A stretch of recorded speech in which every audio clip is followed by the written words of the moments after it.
Hello student, how are you? कैसे हैं आप लोग? And good morning first of all. And now we will start your third company law class. ठीक है, and you know very well me, I am Nupur, your teacher Nupur ma'am and assistant professor in SDCC। ठीक है, now shall we start our class. Okay fine. ठीक है, अब सबसे पहले हम लोग स्टार्ट करेंगे आपका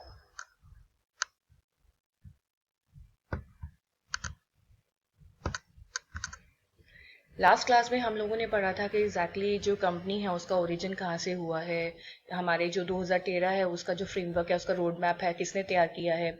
ठीक है, इसी तरीके से क्या कहते हैं, आज मैं आपको बताती हूँ कि एग्जैक्टली कंपनी एक सिटीजन है या नहीं है। ठीक है, अब ठीक है, आपके सामने स्लाइड है, ये आपके लिए नोट्स के रूप में हो गया, बट एग्जैक्टली मैं आप लोगों को बताऊंगी कि जो कंपनी होती है वो कंपनी कभी भी सिटीजन हो ही नहीं सकती। बिकॉज ऑफ सिटीजनशिप के लिए आपका एक नेचुरल पर्सन होना मस्ट है। And you know very well, इतना तो आप लोग जानती हैं कि कंपनी कभी भी क्या नहीं होती है, नेचुरल पर्सन नहीं होती। कंपनी को आर्टिफिशियली जनरेट किया जाता है, और जब कंपनी आर्टिफिशियली जनरेट होगी तो एग्जैक्टली आप लोगों को पता ही है कि एग्जैक्टली आप कंपनी को किस तरीके से बोल सकते हैं कि कंपनी सिटीजन है। क्योंकि सिटीजनशिप एक्ट के अकॉर्डिंग और क्या कहते हैं कॉन्स्टिट्यूशन ऑफ इंडिया के अकॉर्डिंग, ठीक है, सिटीजन इज ओनली पर्सन, ठीक है, हु आर द क्या आपका is a natural person। आ रही मेरी बात समझ में? And the company is not अ क्या आपका natural person, company is a artificial person.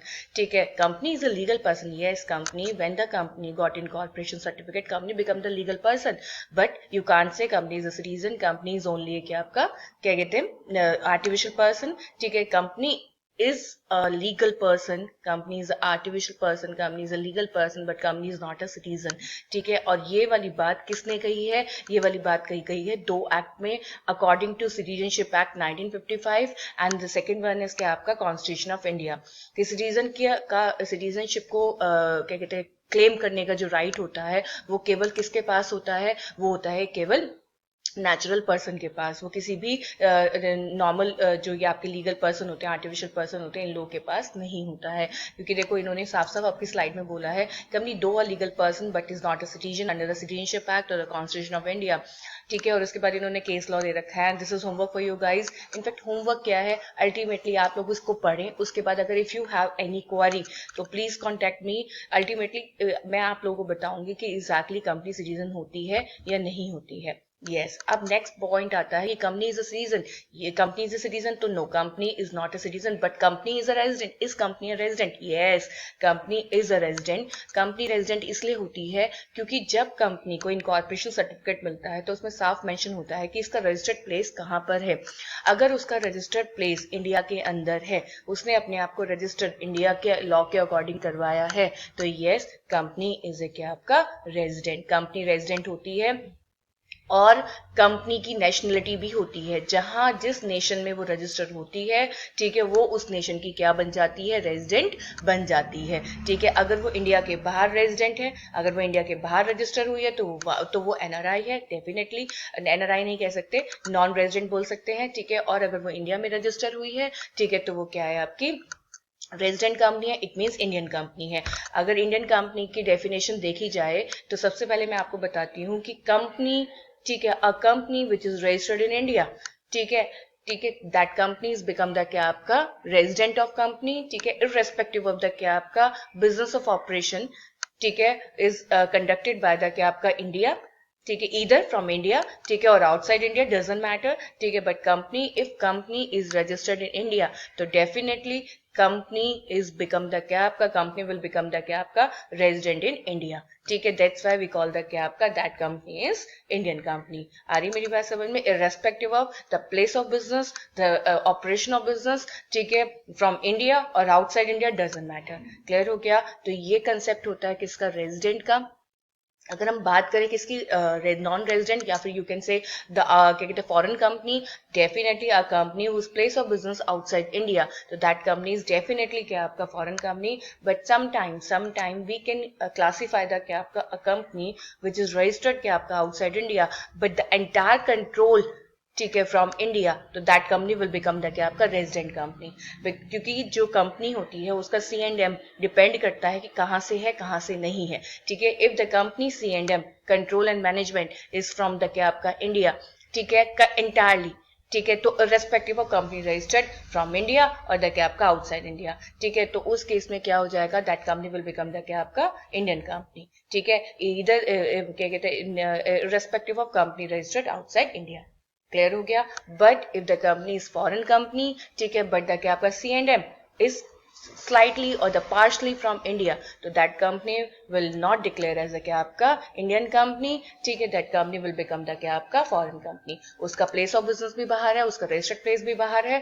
ठीक है, प्लेस ऑफ बिजनेस इंडिया में हो सकता है, बट अगर रजिस्टर्ड प्लेस बाहर है और उसका क्या कहते हैं स्लाइटली पार्शली कंट्रोल भी बाहर से हो रहा है, तो that company will become the क्या आपका फॉरेन कंपनी।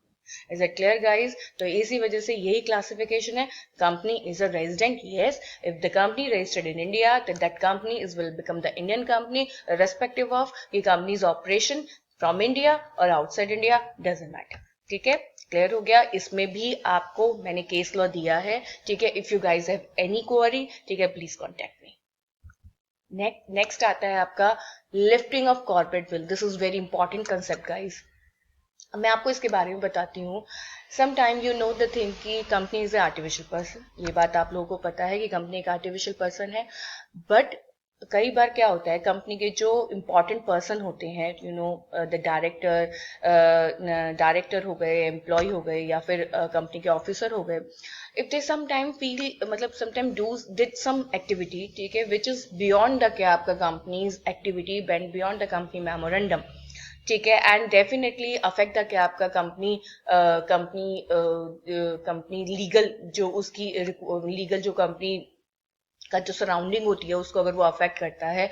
ठीक है, और क्या कहते हैं उससे कंपनी की जो मेंबरशिप होती है, कंपनी की जो मतलब प्रिविलेज होती है, जो कंपनी की जो लेजिटिमेट बिजनेस मतलब लेजिटिमेट बिजनेस का पर्पस होता है, वो अगर खत्म हो जाता है, ठीक है, तो अल्टीमेटली उस केस में अगर वो वाकई में बहुत ज्यादा पब्लिक को अफेक्ट करने वाला है या पब्लिक इंटरेस्ट के बिल्कुल अगेंस्ट है, तो उस केस में उन लोगों को ढूंढा जाता है जिन लोगों ने एग्जैक्टली वो काम किया होता है। क्योंकि आपको ये वाली बात पता है कि अगर कंपनी कोई भी काम करती है तो उसे करने वाले लोग तो उसके पीछे जो उसके डायरेक्टर और ऑफिसर या फिर उसके जो शेयर होल्डर्स हैं वो होते हैं, बट एग्जैक्टली माना जाता है कि कंपनी ने किया है।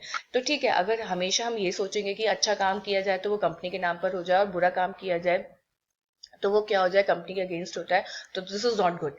ठीक है, तो वो कंपनी के अगेंस्ट हो जाए, वो उनकी रिस्पॉन्सिबिलिटी कौन ले, कंपनी के मेंबर्स वगैरह ने, तो ये नहीं होना चाहिए। अगर कभी भी कॉर्पोरेट बिल को लिफ्ट करने की बात आएगी, अगर कभी भी कॉर्पोरेट बिल को लिफ्ट करने की बात आएगी तो तब आएगी जब बहुत ज्यादा ऐसा कुछ हुआ होगा जो वाकई में ही कंपनी के शेयर होल्डर्स हैं, कंपनी जिन पब्लिक से जुड़ी हुई है या वो पब्लिक इंटरेस्टेड कंपनी है, तो पब्लिक के इंटरेस्ट के बाहर अगर होगा। तो उन्होंने ये वाली बात ही बताई है कि जो कंपनी होती है वो हमेशा हर काम अपने नाम से ढके रखती है। आ रही है मेरी बात समझ में? कंपनी हमेशा हर काम अपने नाम से ढके रखती है, बट स्टिल अगर कभी भी कंपनी के अंदर कुछ ऐसा बड़ा होता है, बहुत ज्यादा खतरनाक होता है, तो अल्टीमेटली कंपनी का व्हील, क्योंकि आपको पता है कि ठीक है वो व्हील हमें दिखता नहीं है, बट एग्जैक्टली व्हील होता है between the company and the company members. ठीक है, तो कंपनी मेंबर्स या कंपनी डायरेक्टर्स, ठीक है, और हमेशा जो भी वो लोग काम करते हैं, जो भी नेचुरल पर्सन जो भी काम करते हैं वो कंपनी के नाम से जाना जाता है। बट अगर कभी भी कुछ गलत होता है, ठीक है, तो उस केस में कुछ भी गलत मतलब जो भी इसमें कंपनी लॉ में प्रिस्क्राइब कर रखा है कुछ भी गलत होता है, तो उस केस में कॉर्पोरेट बिल को लिफ्ट कर कॉर्पोरेट व्हील को लिफ्ट कर ठीक है, वो व्हील जो कि कंपनी के क्या कहते हैं कंपनी और कंपनी के मेंबर्स में था, जो हमें दिखता नहीं है, जिसे आप फिक्टिशियस व्हील कह सकते हैं, ठीक है, वो व्हील को लिफ्ट कर उन लोगों को फाइंड आउट किया जाता है जिन लोगों ने गलत काम किया होता है। Is it clear guys? तभी तो उन्होंने साफ साफ यहाँ पर आपकी स्लाइड में मेंशन किया है कि the separate personality of company statutory privilege it must be used for the legitimate business purpose only. A fraudulent and dishonest use is made of legal entity. The individual concerned will not allow to take shelter behind the corporate personality. ठीक है, and the court will break through the corporate shell and apply the principal doctrine of ठीक है what is called the lifting of piercing of corporate veil. The court will look behind the corporate entity and take action against though no entity separate from the member existed. वैसे तो सीधी सी बात है कि आपको पता है कि जो कंपनी होती है जब वो रजिस्टर्ड हो जाती है तो एक सेपरेट एंटिटी बन जाती है, बट एग्जैक्टली ये भी बताया जाता है इस कंसेप्ट के थ्रू कि कल अगर कुछ भी गलत होगा और उससे पब्लिक इंटरेस्ट अफेक्ट होगा तो ये सारे के सारे मेंबर क्या कहते हैं एक तरफ हो जाएंगे, ठीक है, और कंपनी के व्हील को लिफ्ट करके उन लोगों को फाइंड आउट किया जाएगा जिन लोगों ने गलत काम किया होगा। आ रही है मेरी बात समझ में? ठीक है, लिखा हुआ है ना कि मेक द मेंबर और the controlling person liable for the debts and obligation. In fact find out करने के बाद जो लोग रिस्पॉन्सिबल पाए जाएंगे उन सभी को अपनी, चाहे कंपनी की लायबिलिटी लिमिटेड होगी तब भी अनलिमिटेड लायबिलिटी के साथ उस सारे लॉस को बियर करना पड़ेगा, उसको कंपनसेट करना पड़ेगा उन लोगों को जिनको लॉस हुआ है, जिन्होंने एग्जैक्टली वो गलत काम किया है। लिमिटेड लायबिलिटी कंसेप्ट होते हुए भी कंपनी के उन लोगों को सब कुछ बियर करना पड़ेगा, पे करना पड़ेगा। Is it clear guys? तभी तो उन्होंने बोला कि the corporate veil is lifted when in defence proceeding such as for the evasion of taxes. बिल्कुल, an entity relies on its corporate personality, जो कि आपके इन सारे केसेस में गिवन है। बल्कि क्या कहते हैं इसके साथ मैंने कई सारे आप लोगों को केसेस वगैरह क्या करने हैं, मेंशन करने हैं, ठीक है, जो मैं आपको बताती हूँ। सबसे इंपॉर्टेंट जो केस लॉ है वो इस बात का है, एक दिनशा मणिक पटेट जी हुआ करते थे, सर दिनशा मणिक पटेट जी, ठीक है, और उनको इंटरेस्ट और डिविडेंड की बहुत जबरदस्त इनकम हुई। अब क्या हुआ कि जब उनको इंटरेस्ट और डिविडेंड की बहुत इनकम हुई तो उन्होंने ये सोचा कि अब मैं इसके ऊपर टैक्स कैसे पे करूं, मेरी जो सारी इनकम टैक्स में ही खत्म हो जाएगी, मतलब मेरे को बहुत मोटा टैक्स पे करना पड़ेगा। अब जब आदमी को जब दिमाग में उसके शैतान आ जाता है तो अल्टीमेटली वो सोचता है कि अब किस तरह से किया जाए, कैसे किया जाए। तो उन्होंने क्या सोचा, उन्होंने कहा कि ठीक है, मैं लॉ के अंदर ही रहकर, with in the four corner of law, मैं कुछ ऐसा करता हूँ जिससे मुझे टैक्स भी ना पे करना पड़े और मेरा इंटरेस्ट डिविडेंड मेरे पास रह जाए और लॉ की नजरों में मेरा इंटरेस्ट डिविडेंड ना आए। तो उन्होंने क्या किया, उन्होंने 4 फेक कंपनी बनाई। 4 फेक कंपनी के अंदर उस इंटरेस्ट और डिविडेंड की इनकम को इन्वेस्ट कर दिया और उस कंपनी का जो पर्पस था वो इन्वेस्टमेंट कंपनी डाल दिया। अब वो कंपनी कोई भी काम नहीं करती थी, सीधी सी बात है, जब वो फेक कंपनी थी तो वो क्या, उनकी क्या ऑपरेशंस होते, उनकी क्या वर्किंग होती। तो इस तरह से करते करते टाइम बीता, बट थोड़े समय के बाद क्या कहते हैं, कोर्ट ने ये ऑर्डर निकाला कि जितनी भी शेल कंपनी है जो वर्किंग नहीं है उन सबको वाइंड अप कर दिया जाए। अब क्या हुआ, जब अथॉरिटी ने इस सब चीजों को कंक्लूड किया तो उनके सामने इस तरह की 4 कंपनी जो बिल्कुल सेम जैसी, ठीक है, वो क्या हुई, सामने पड़ी। अब जब उनके सामने सारी की सारी इस तरह की कंपनी आई तो उन्होंने डेफिनेटली डिसाइड किया कि भाई देखा जाए कि ये कंपनी कौन है जो इतने टाइम से कोई ऑपरेशन नहीं कर रही है, कुछ नहीं हो रहा है, कोई फाइनेंशियल डीलिंग नहीं है, नथिंग, कुछ भी नहीं है, तो क्या होगा। तो नाउ इन दैट केस बस यही डिसाइड किया गया कि भाई ठीक है, चलो देखते हैं कि क्या होता है क्या नहीं होता है। ठीक है, तो उन्होंने क्या किया, उस फॉर द टाइमिंग उन्होंने उस व्हील को लिफ्ट किया और जो पर्सन था, ठीक है, उसको फाइंड आउट किया कि इसका ऑनर कौन है। चारों कंपनी के ऑनर अलग अलग निकले क्योंकि दिनशा मणिक पटेल जी इतनी बड़ी गलती नहीं कर सकते थे। तो उन्होंने क्या किया, चारों के अलग अलग निकले ऑनर, बट उन्होंने उन ऑनर के पीछे जो क्या है एक रिलेशन है उसको फाइंड आउट किया। तो पता चला कि कोई दिनशा मणिक पटेल जी का भाई था, कोई उनकी बहन थी, कोई उनकी वाइफ थी और कोई उनका बच्चा था।